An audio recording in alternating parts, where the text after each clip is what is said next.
What's up, issues? Tim Moose here. Since the month of November is, practically over, really, there's a lot of interesting films in the month of November. So I decided to go. So I'm of course doing my November 2025 film ranking.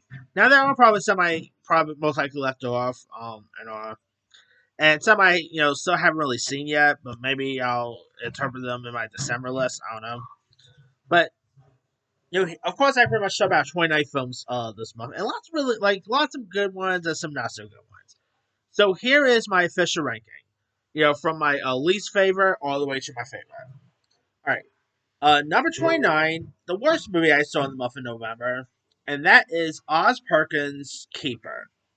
Now he had a really good run with, of course, Oz Perkins' last two movies I enjoyed, like Long Legs, most recent The Monkey was both pretty good. So I had some hopes for this one, despite the trailers not being so great. It just was so good. I mean, it just wasn't all that scary at all. Like the acting was a little stiff, which is a shame too, because I like Tatiana Maslany, but yeah, the movie just wasn't all that great. So yeah, the writing wasn't great, the dialogues wasn't good, not good character development. I mean, it's just not that good of a horror film, really. All right, now a couple of my other like least favorite are mostly Christmas movies, which hey, I do like a good Christmas film, but there could be some stinking Christmas movies out there. So 28 is Tyler Perry's Finding Joy. Yeah, I decided to give this one a go. I mean, I actually don't mind Tyler Perry. Mostly, I prefer his Medea movies over his non-Medea stuff, but I'll still give some of his films a go once in a while. And that's of course what we got with Finding Joy. If you get, definitely it has a little bit of that Hallmark feel to it. And it's about like this this fashion this like New York City fashion designer who is stranded in Colorado for a after like a devastating holiday revelation, and she finds an unexpected love transforming her life and career path, and she meets like this woodsman guy. Really, you can probably take a big guess what happens toward the end. So yeah, I did not really care much for the lead character, or she was like, I mean, the lead character. I just thought was a stuck up character, really. I mean, the lead guy was okay, but yeah, nothing really go by. I mean, it's just the script dialogue is so good. It's not really that good of a Tyler Perry film, really. All right. Number 27 is Joy to the World. Another holiday film I got to check out. This one was on Hulu here. It stars Emmanuel Shariki, who I've always, liked her ever since I saw her pop up in Wrong Turn. And this, of course, stars Emmanuel Shariki and Chad Murray. And it's pretty much reminds me a little bit of like the Adam Sandler movie Just Go With It, or the Jason Statham film We're the Millers, where like this famous lifestyle writer must like maintain her carefully crafted image, where she plans to like she would have her best friend pose as her husband, and a couple of her neighbors pose as like her kids and stuff. See what I'm getting very similar to what Adam Sandler did and Just Go With It, or what Jason Statham did and We're the Millers, really. Where like um where they of course creating a fake family and stuff. So it's definitely the worst out of the bunch here. It's just not so great. I mean, I did not really care much for the character, really, and I feel like you don't really see Amanda Shriki a whole lot. That's so why that's how I watch this, because I always do like Amanda Shriki, so always I see her and stuff. But yeah, this definitely wasn't it. It was cool to see her in Superman and Lois, so at least there's that. But number 26 is another Christmas movie in November, and that is Champagne Problems. Now, this also stars Mika Kelly, who I've always liked ever since Friday Night Lights fame. And here you got Mika Kelly, who plays like this executive who travels to France to secure the acquisition of a Rio champagne brand before Christmas. And there, of course, she has a romance with this charming Persian, only to discover that he is the founder's son here. I mean, you could probably take a big guess what happens towards the end. Obviously, they end up, being together and Nora. I mean, this is like Netflix really is becoming Hallmark in a way, and it's actually they've not had anything great this year so far. Like last year, I thought Hot Frosty was decent, but none of the Christmas movies they put out this year were really as great as last year, really. But and Champagne Prom was definitely one of them. All right, number 25 is, I will say this is probably the better one here, but still not so great. Number 25 is A Merry Little Xmas. This is another Christmas movie that is actually directed by Steve Carr, who gave us movies like, Are We There Yet? He also did like Daddy Daycare, many others. And this stars Alicia Silverstone, Oliver Hudson, Jamil, Pearson Fode, and all. And it's more like a couple, tries to celebrate one last Christmas together, and the husband's new girlfriend joins them, and of course, Alicia Silverstone's character finds like a new young love interest here. It is a little bit of a mess, really. I mean, there is a funny moment where Pearson Fode becomes like a Magic Mike Firefire. I'm like, really? Okay. Um, but you can definitely tell they were trying to make this thing a little bit of a chill Hallmark thing. I mean, it just wasn't. It wasn't all that great. I mean, Alicia Silverstone was okay, but even she wasn't enough to save this one. All right, number 24 is another film, another Christmas movie here, and that is Jingle Bell Heist. I love a Christmas movie. I love a good heist film, so you put those two together, piques my interest. And we got Jingle Bell Heist, starring Olivia Holt, who was just in Hot Eyes this past year. You also got Connor Swindells from Sex Education fame. And it's where like two strangers team up to rob one of London's most famous department stores, and of course they fall in love here. It's just, yeah, it's also not so great. I mean, did not care much for the characters here. It's a shame too because I do like Olivia Holt. I think I've always liked her on Disney Channel back in the days, but yeah, this one just wasn't it. It just wasn't all that funny. Wasn't that clever. You know, yeah. If you want to see a better like Christmas heist type film, I forgot the name of it, but go watch this one that Sharon Doherty did. I think on Freeform years ago. That's actually a better one. But all right, number 23 is The Family Plan 2. Now, I enjoyed the first Family Plan. I had a fun time with it. I thought Mark Wahlberg, was definitely had a little bit of that Clark Griswold meets like John Whitfield to him. So I actually, had a really fun time with the first one. So I actually had some hopes for the new one. I did the trailers fun and all. This is definitely a step down sequel. I mean, the first film is great. The second one just wasn't all that great. They of course introduced his brother, played by Kit Harington, who is just wasn't so great. Like his acting was a little stiff here, and I like Kit Harington, but yeah, I mean he just wasn't all that great in this one. Of course, you got Michelle Monaghan, who I always adore. Mark Wahlberg, who I know he gets a lot of hate here and there, but I've always liked Marky Mark. But obviously this is more of a Christmas setting one. I don't know. I feel like this movie could have some, I don't know, has the potential to become like the next of it, like this generation's Vacation. Because obviously the whole Christmas Vacation setting, but I don't think it's really gonna be that at all. It's just not really. The sequel just wasn't much of a letdown. Wasn't out all that good as the first, and whether they do their one, who knows? All right. Number 22 is one I was really excited for because like the actors involved, the director's pretty decent, but this was a little bit of a letdown.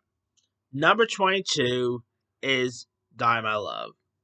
Now, this was directed by Lynn Ramsey, who gave us some really good stuff over the years. Of course, she did We Need to Talk About Kevin. She's done some other stuff here and there.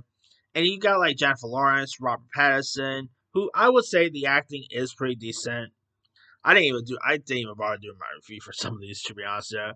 But Die My Love is just not so good. I mean, it's completely boring throughout. I did not really care much for the characters at all. I mean, Jennifer Lawrence, she was great, but this thing was just so weird at times. There was some, weird stuff that happened throughout. I'm like, yeah, this just wasn't all that great. I mean, again, Lawrence was great. Nick Nolte actually gave a pretty good performance. Sissy Spacek was terrific.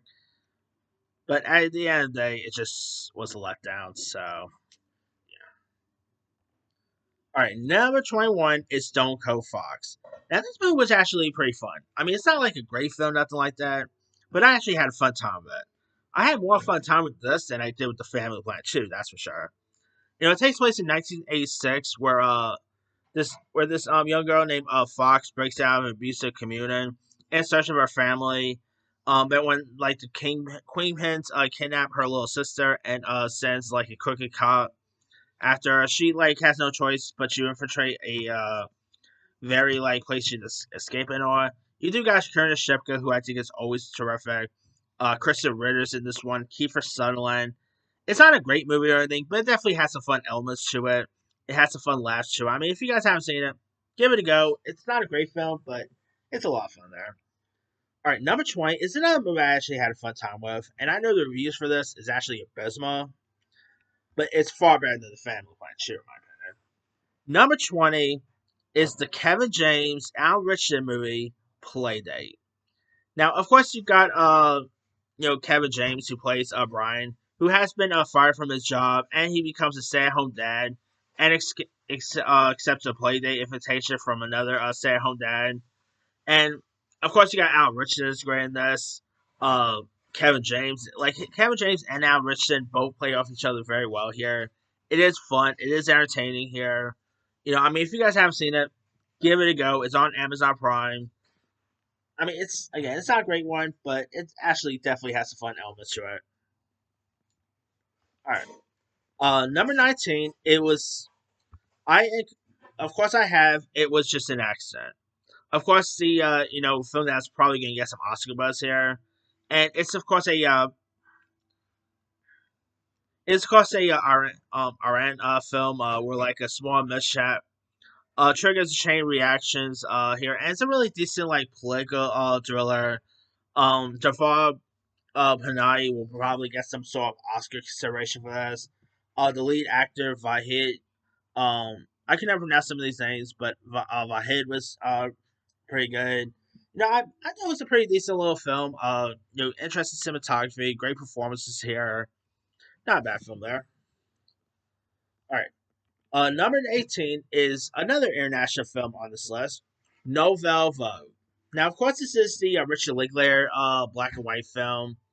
About the making of the film Breathless, and this, of course, it is about young Godard, who decides to make like films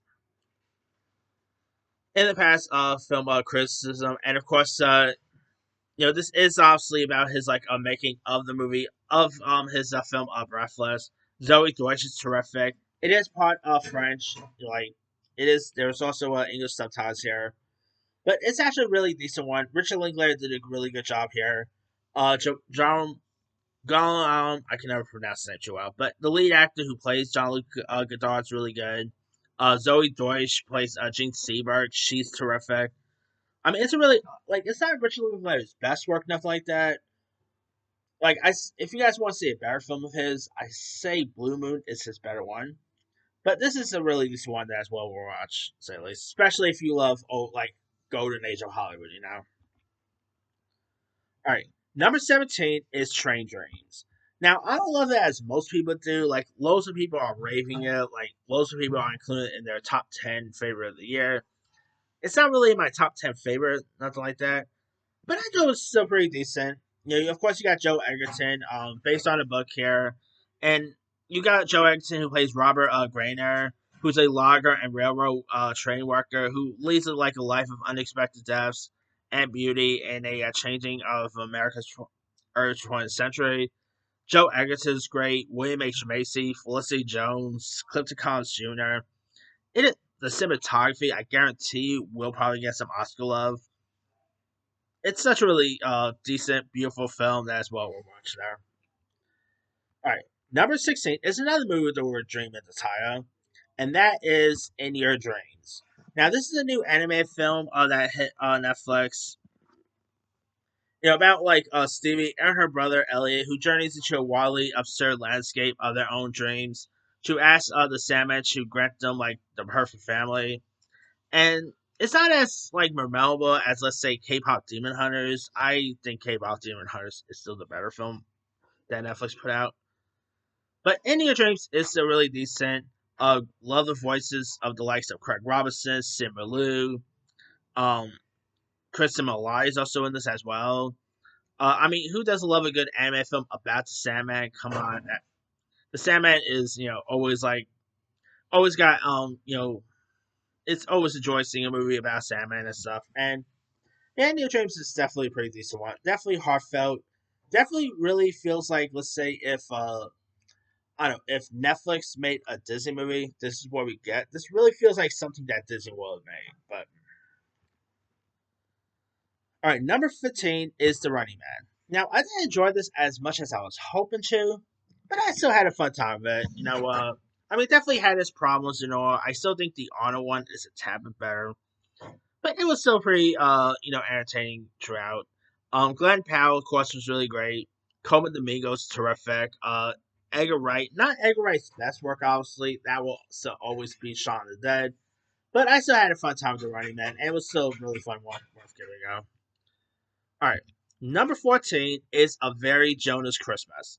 Now, of course, this is the Jonas Brothers Christmas film that hit Disney Plus, and of course, where like the three famous brothers race against time and face mounting challenges during a chaotic Christmas from London to New York, trying to get home to their loved ones. And obviously, you got the Jones Brothers playing fictionalized version of themselves, which I thought was cool. Fun cameos like you got Jesse Todd Ferguson playing Santa Claus. Will Ferrell pops up. Obviously you got the Jonas Wives minus Sophie Turner, obviously. Uh, but yeah, it was a pretty decent one. I had a fun time with it. Love the music involved. It was like, who just doesn't love the Joe Bros, right? So yeah, not a bad one there. All right. Coming in at number 13 is Being Eddie. Now, Being Eddie is, of course, the documentary about Eddie Murphy, and it was like really cool to see like Eddie Murphy just reminiscence of his time on SNL and stuff. You do get interviews by the likes of Dave Chappelle, Kevin Hart, uh, Jerry Seinfeld, many others. It's a really decent, hilarious look at a comedy legend, obviously, and it's well worth watching. All right, number 12 is another documentary that I thought was really decent. Definitely very, obviously, the most sass one, especially given the backstory of it. And it's not if I mispronounced the full title. But number 12 is Selena Y. Las Donas. Now, of course, this is the documentary on Netflix about Selena's journey from performing at local events to becoming the queen of Toronto music. And obviously, you got interviews with her family band, and it's obviously the ending when they do talk about what happened to her is pretty sad there. But it was really cool to see like interviews by her families and stuff, and see like the impact she gave on Latino music and on. It's a really like obviously there has been tons of stories about Selena, whether you talk about the Jennifer Lopez one, the recent Netflix series. But I think the documentary is a little better way because it definitely tells you more like real stuff, what happened and all. And I know it's a pretty decent documentary worth giving a go. All right, number 11 is Now You See Me, Now You Don't. Now, of course, this is the direct installment of the Now You See Me franchise. And while I think the first one is still a little better, the second one's terrible. I still had a fun time with the third one. I thought it was still pretty entertaining. Really quite like the new characters involved here. Like Ari Greenback, I really thought still lots of scenes. I mean, it is it like gonna end up being my top 10 favorite of the year? Maybe not, but I had a fun time with it, and it's well worth watching there. All right, now here is my official top 10. All right, number 10 is Eternity. Now, of course, this is the A24 movie starring Miles Teller, Elizabeth Olsen, and it's of course an afterlife where like souls have 1 week to decide where to spend eternity, and Jonah is faced with like an impossible choice between the man she spent her life with and her first love here. And it's a really decent heartfelt film. I mean, who doesn't love a good movie about the afterlife? Like, I mean, I don't know if the afterlife was really like this in real life. Like, I have a hard time imagining the afterlife looks like Grand Central Station, but Yeah, I still that was a pretty decent rom com as well we watched there.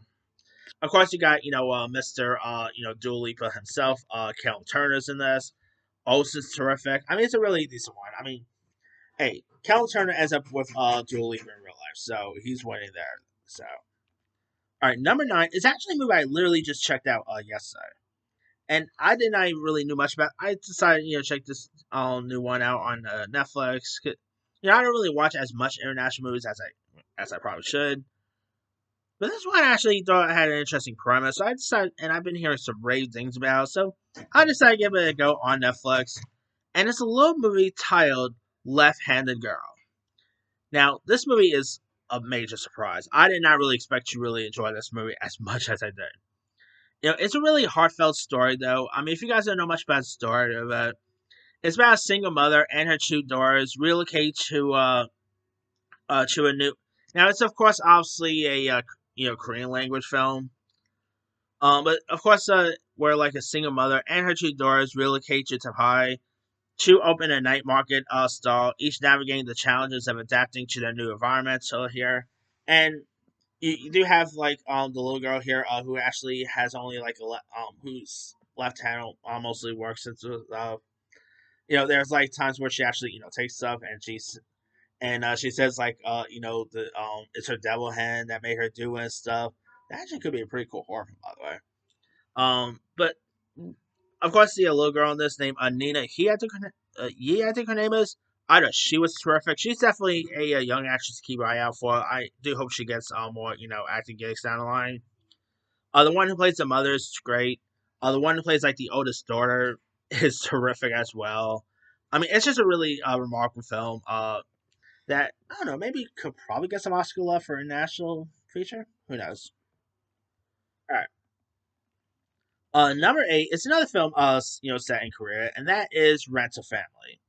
Rent a Family, of course, is the Brendan Fraser movie, where like he plays an American actor in Tokyo, struggling to find purpose. Purpose lands, and of course, he lands like an unusual gig, working for a Japanese rental family agency, playing stand-in roles for strangers and all. And he has a really nice, bond with this girl with this young girl that he's of course hired to be her father in a way and stuff. And Brandon Fraser's terrific. The one who plays the girl, I think her name is Shannon Gorman. I think her name is. She does such a good job here. I could easily see her maybe getting some Critics' Choice love for best young actress here. Who knows? I mean, Brandon Fraser. It's not as strong a performance as let's say his performance in The Whale, which won him an Oscar. But I still thought he was terrific throughout, and it's a really good performance there. All right. Coming in at number seven is a film that hardly no one really wants you to go see, and that is Christie. Now, Christie is of course about the career of boxer Christy Martin, and who's of course the most successful female boxer in the '90s. And Sydney Sweeney, I mean, I know she's got a lot of controversy here and there, but you know what? Forget the controversy and all. The girl is a terrific actress. She really like I really do hope she gets some sort of award recognition for this because I thought she was great. Ben Foster, I've been saying this for years. Ben Foster is always incredible. He's great in this. Merritt Weaver, who plays like her mother, like Cindy Sweeney's mother, is great. Ethan Embry, who I didn't even recognize that was Ethan Embry. At first, he actually plays the father in this. He's terrific. It is a really remarkable film. The actor who plays Don King really did such a good job as Don King. I mean, it's a really decent film, very tragic at times, really remarkable. I mean, if you guys haven't seen it, and by the looks of the box office, ain't no one wants you to go see it, but definitely give Chrissy a go. All right, number six is Predator Badlands. I know Predator Badlands was pretty fun. Elle Fanning, does such a good job here. I, love the Predator lore. Seeing like You know, I still don't know if it's as I don't know. Maybe it's a tad bit better than Prey, really. But hey, I still had a fun time with it. Definitely makes me more excited for more Predator movies down the line. I mean, this was a pretty cool year for Alien Predators. Obviously we just had Predator Killer Killers, Alien Earth, now Predator Badlands. I mean, obviously last year we had Alien Romulus. we are getting into the lore of more Alien and Predators here. All right, now here is my official top five. Number five is Guillermo del Toro's Frankenstein. I know Frankenstein was great. I mean, I still really wish they gave it a full-on theatrical release because I would love to have seen this one in theaters, but they didn't, so it's unfortunate. But still, I thought Frankenstein was excellent. Jacob Elordi could possibly get an Oscar nomination for this. He was great as the monster. Oscar Isaac was terrific. Love the scenery. I mean, Guillermo del Toro did a great job here. I just thought it was a really decent one. The makeup was great. The effects was terrific. I mean, not really like Del Toro's best work, nothing like that, but he did a really remarkable job here. All right, number four is Sentimental Value. The film that will probably get Stellan Skarsgård an Oscar. Sentimental Value, is obviously a intimate exploration of family memories and stuff. Elle Fanning, great year for her between this Predator Badlands. Really cool year for Elle Fanning. Stellan Skarsgård was terrific. I can never pronounce her last name too well. Renee Runslav, I think her name is. She's terrific here. Joaquin Trier did such a good job. It's a really decent movie. That's what we'll watch there. All right, number three is a film that will probably get Jesse Buckley an Oscar and could maybe win Best Picture, I think. Number three is I'm still predicting Best Picture winner is going to be one after another, but you know what? Don't be surprised if this actually is the winner though. Number three is Hamnet. Of course, he has loves about love, loss, and the inspiration of Shakespeare's classic Hamlet. It is a really tragic, sad story here. Jessie Buckley is terrific. Again, she is going to win her Oscar. I mean, watch the Oscar nominations come around. She doesn't even get nominated. I'm pretty sure she's going to get nominated, and I'm really sure she's going to win because she's been around for quite some time. This is maybe her best performance she's given. She is like her emotions in this is terrific. Her chemistry of Paul Mescal's William Shakespeare is great. The one who plays the young kids in this are terrific. It's just such a really remarkable film. Great script. Wonderful dialogue. Definitely will give you some tears here. I mean, it's such a really good one. Of course, Chloe Zhao. I mean, I'm not gonna lie, this might just be her best film. Nomadland was good. Eternals, I actually did not mind. The Rider was decent. I'm not gonna lie, this actually might just be her best film, in my opinion. And I won't be surprised if she gets her second Oscar for this, but who knows. Number two is Zootopia 2. I know Zootopia 2 was great. Really fun, really charming. I love the other like world of the animal worlds and stuff. I just had a fun time of it. It was, of course, the Gary the Snake steals lots of scenes. Voiced by Hugh Kwan. It's just a really decent installment, and I had a fun time with this one. Hopefully, we get Zootopia 3, and by the looks at the box office, could be a good chance we might get one, but we'll see. And my number one favorite film of the month of November, Wicked for Good.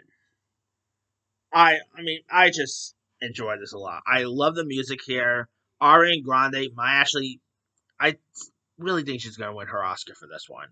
If it's not her, maybe Tiana Taylor for One After Another. Maybe Amy Madigan for Weapons. I'm 100% sure Ariana Grande could possibly not just get nominated, maybe win, because definitely a really remarkable performance she's put out. Cynthia Rivos does such a good job. Ethan Slater, everyone always talks about how good Jonathan Bailey was and all. I really think Ethan Slater deserves his Oscar nomination over Jonathan Bailey because his transformation as a Tin Man, he, he did such a great job in his transformation scene. And yeah, of course, Jeff Goldblum's great. I mean, a really decent installment. Whether we get more, who knows? But Wicked for Good is remarkable as well worth a watch. But that's pretty much it there. Here is, of course, my card rundown. 25 Keeper, 28 Tyler Perry's Finding Joy, 27 Joy to the World, 26 Champagne Problems, 25 A Merry Little Xmas, 24 Jingle Bell Heist, 23 The Family Plan 2, 22, Dog I Love. 21, Stone Cold Fox. 20, Playdate. 19, It Was Just an Accident. 18, Novelle Vogue. 17, Train Dreams. 16, In Your Dreams. 15, The Running Man. 14, A Very Jonas Christmas. 13, Being Eddie. 12, Selena Y Los Donos. 11, Now You See Me, Now You Don't. 10, Eternity. 9, Left Handed Girl. 8, Rental Family. 7, Christie. 6, Predator Badlands. 5, Frankenstein. 4, Sentimental Value. 3, Hamnet. 2, Zootopia 2. And number 1 is Wicked for Good. Now, let me let you guys. What are some of your favorite or least favorite movies you saw in the month of November? Drop comments below. Don't forget to like, subscribe, hit that bell for notification. This is Tim Moves and sign off.